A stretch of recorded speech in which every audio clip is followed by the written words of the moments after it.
This is Mama Miche, and today in my magic kitchen, viral onion boil with twice stolen spice. I love onions, which is funny because I did not like them as a child. But as they say, your taste buds change, and if I'm gonna have a steak, I want some caramelized onions. And on a cold, rainy, or snowy day, few soups hit harder than French onion. Yum, yum. So obviously I'm gonna try this viral onion boil with my twice stolen spice, and damn if it ain't fire. Mama Miche makes your kitchen magic. Make this. Okay. Ooh.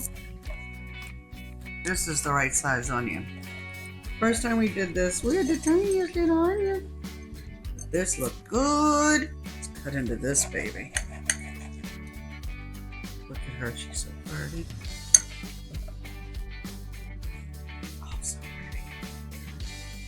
Hopefully I won't mess up my new shirt from Bloom Dispensary, my favorite in Germantown, Maryland. Quick shout out.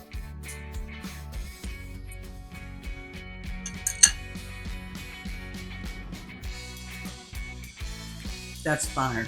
Let's eat.